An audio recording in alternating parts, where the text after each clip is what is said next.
Hi. മോനെ ഒരുക്കുന്നതിന്റെ video വേണമെന്ന് ഒരുപാട് പേര് പറഞ്ഞിരുന്നു. മോനെ ഒരുക്കാൻ പോവാം. ഒരുക്കുന്നതിന് മുമ്പുള്ള ലുക്കാണ് ഈ കാണുന്നത്. കഴിഞ്ഞ പ്രാവശ്യം ഞാൻ ഒരുക്കിയപ്പോഴേ അവന് അമല കോളിന്റെ കണക്ക് ഇരിക്കുന്നതെന്ന് പറഞ്ഞു. എവിടെ കൊണ്ടാന്ന് എനിക്ക് തോന്നില്ല. എവിടെ കൊണ്ടാടാ?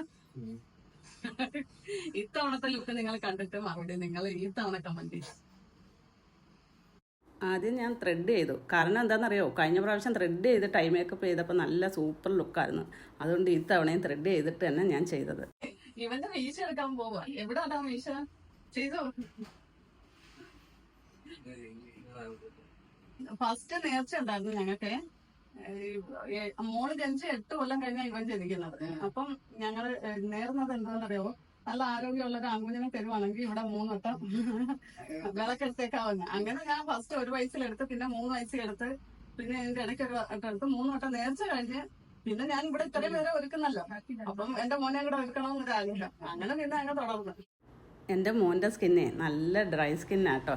അതുകൊണ്ട് ഞാൻ ഫസ്റ്റ് ടോണർ യൂസ് ചെയ്തു. അതിനുശേഷം ഞാൻ മോയ്സ്ചറൈസർ യൂസ് ചെയ്തു. കൺസീലർ, ടാർട്ടിൻ്റെ കൺസീലറാണ് ഐ മേക്കപ്പിന് ഞാൻ യൂസ് ചെയ്തത് കേട്ടോ. അതിനുശേഷം കണ്ണിൻ്റെ മേലെ അത് നല്ലോണം ബ്ലെൻഡ് ചെയ്ത് അതിനുശേഷം C2Pയുടെ പൗഡർ ഇട്ട് ഫിക്സ് ചെയ്തത്. C2Pയുടെ പൗഡർ ഞാൻ ഫസ്റ്റ് തവണയാണ് യൂസ് ചെയ്യുന്നത്. ഇതിൻ്റെ ആവശ്യത്തിനായിട്ട് വാങ്ങിയതാണ്. കുറച്ച് ലാസ്റ്റ് ചെയ്യുന്നുണ്ടെന്ന് എനിക്ക് ഫീൽ ചെയ്തു കേട്ടോ. പിന്നെ ഞാൻ അവൻ്റെ കയ്യിൽ ഐ ഷാഡോ യൂസ് ചെയ്തു. ഐ ഷാഡോ യൂസ് ചെയ്തതെന്ന് പറയുന്നത് ചെറിയൊരു ലൈറ്റ് ഷെയ്ഡ് യൂസ് ചെയ്തതിന് ശേഷം സ്റ്റാർട്ടിംഗ് പോയിൻ്റ് ഇന്നർ കോർണറിൽ നല്ല രീതിക്ക് ഒരു ഗോൾഡൻ ഷെയ്ഡ് കൊടുത്തു. കാരണം നമ്മൾ ഒരു ഐലൈനർ വരയ്ക്കുമ്പോൾ ആ ഒരു പോയിൻ്റ് വ്യക്തമായി അറിയാൻ വേണ്ടിയിട്ടാണ്. ഒരു ജെൻസിനെ ലേഡി ആക്കുമ്പോഴത്തേക്ക് ആ ഒരു ലുക്ക് ആ കണ്ണിന് വരണമെങ്കിൽ ആ ഒരു സ്റ്റാർട്ടിംഗ് പോയിൻ്റ് ലൈൻ പോലെ വരുമ്പോൾ ഒരു ലുക്ക് ഉണ്ടാവുമെന്ന് എൻ്റെ തോന്നലുകൊണ്ടാണ് ഞാൻ ചെയ്തത്. പിന്നെ എൻ്റെ മോൻ്റെ മുഖത്ത് ഞാൻ പ്രൈമർ യൂസ് ചെയ്തു. അതിനുശേഷം അവൻ്റെ മുഖത്ത് ഒരു ഇലുമിനേറ്റർ യൂസ് ചെയ്തു. കാരണം ഞാൻ ഇലുമിനേറ്റർ യൂസ് ചെയ്യാൻ കാരണം അവൻ്റെ സ്കിന്ന് കുറച്ച് ഡ്രൈ ആണ്. ഇലുമിനേറ്ററും കൂടി ഇല്ലെങ്കിൽ അതെല്ലാം കൂടി ഒരു കേക്കി ലുക്കി ഇരിക്കുമെന്ന് എനിക്ക് തോന്നിയത് കൊണ്ടാണ് ഞാൻ ഇലുമിനേറ്റർ യൂസ് ചെയ്തത്. പിന്നെ അവൻ്റെ മുഖത്ത് ഞാൻ കൺസീൽ ചെയ്തില്ല. കാരണം ശക്തമായ ഒരു കറുത്ത പാടോ അങ്ങനെയില്ലായിരുന്നു. കുറച്ച് ചെറിയ ലൈറ്റ് ടാൻ ഉണ്ടായിരുന്നു. അതുകൊണ്ട് ഞാൻ കറക്റ്റർ മാത്രമേ അവനെ യൂസ് ചെയ്തോളൂ കേട്ടോ. അത് കഴിഞ്ഞ് നേരിട്ട് ഞാൻ ഫൗണ്ടേഷനിലോട്ട് പോയത്. ഫൗണ്ടേഷൻ ഞാൻ ഹുദായാണ് യൂസ് ചെയ്തത്. ഫൗണ്ടേഷൻ നല്ലോണം ബ്ലെൻഡ് ചെയ്ത് ചേർത്തതിന് ശേഷം ഞാൻ C2Pയുടെ പൗഡറാണ് നല്ലോണം അവന് ഫേസ് മുഴുവൻ അപ്ലൈ ചെയ്ത്. എൻ്റെ മോൻ്റെ മുഖത്ത് കോണ്ടൂറിങ് ചെയ്തപ്പോഴേ ഞാൻ ഒരു ജോലൈൻ കറക്റ്റ് ചെയ്തു. ചെറിയ രീതിയിലേ കോണ്ടൂറിങ് ചെയ്തോളൂ.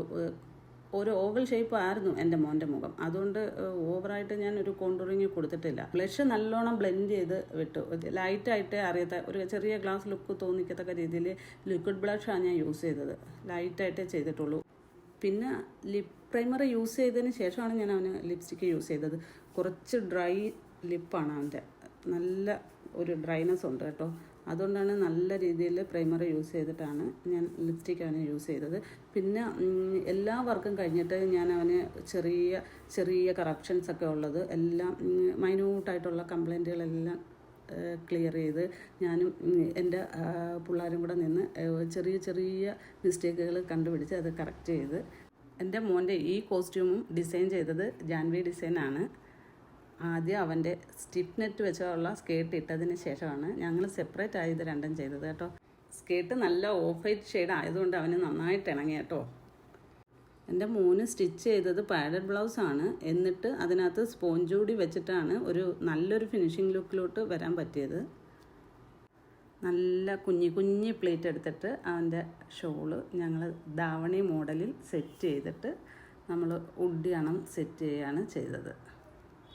ഞാൻ ഷോള് സെറ്റ് ചെയ്തത് ഒരു ധാവണി മോഡലിലാണ്. കുഞ്ഞു പ്ലേറ്റ് എടുത്തിട്ട് ബാക്ക് ടൈറ്റ് ചെയ്തില്ല, നല്ലൊരു ലൂസ് ഇട്ടാണ് ചെയ്തത്.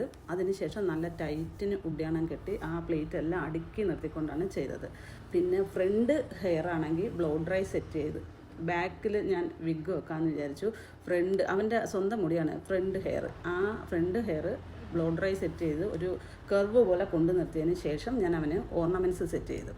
ഓർണമെൻറ്റ്സ് ആദ്യം ഒരു ചോക്കർ ടൈപ്പ് മാലയാണ് ഞാൻ അവനെ ഇട്ടത്. പിന്നെ എൻ്റെ പിള്ളേർ വളയിട്ട് കൊടുത്തു. പിന്നെ രണ്ടാമതൊരു ലോങ് ഒരു മാലയിട്ട് ഒരു ടെമ്പിൾ ജ്വല്ലേഴ്സ് ഇട്ടപ്പം കുറേ വള പൊട്ടിപ്പോയി കേട്ടോ. ഭയങ്കര ടൈറ്റായിരുന്നു കയറ്. കുപ്പി വളയാണ് യൂസ് ചെയ്തത്. പിന്നെ ഞാൻ വിഗ് സെറ്റ് ചെയ്ത് നോക്കി. വിഗ് സെറ്റ് ചെയ്തപ്പോൾ എനിക്ക് ഒട്ടും ഒരു ഫിനിഷിംഗ് ലുക്ക് തോന്നില്ല കേട്ടോ. ഞാൻ ആ ഫ്രണ്ട് ബ്ലോ ഡ്രൈ സെറ്റ് ചെയ്ത് വെച്ചിരുന്ന ഭാഗമില്ലേ, അതും ആ വിഗും കൂടെ ഒരു മാച്ച് അല്ലെന്ന് തോന്നി. ഞാൻ വീണ്ടും എൻ്റെ സ്റ്റാഫിനെ കൊണ്ട് ഞാൻ ബ്ലോ ഡ്രൈ സെറ്റ് ചെയ്ത് ആ മുടി ഞാൻ വിചാരിച്ച ഒരു കർവിലോട്ട് കൊണ്ടുവന്ന്. അവന് നല്ല വിശപ്പുണ്ടെന്ന് പറഞ്ഞുകൊണ്ട് ഞാൻ ആഹാരം വാരി കൊടുത്തു. ഇതിൻ്റെ കൂടെ ഞാൻ 2-3 ഫോട്ടോ ഇട്ടിട്ടുണ്ടേ. പിന്നെ പബ്ലിക്കിൻ്റെ റെസ്പോൺസും ഇതിലിട്ടിട്ടുണ്ട്. നിങ്ങൾക്ക് ഈ വീഡിയോ ഇഷ്ടമായെങ്കിൽ പിന്നെ എന്നെ സപ്പോർട്ട് ചെയ്യണം മാക്സിമം. Bye bye, Tata.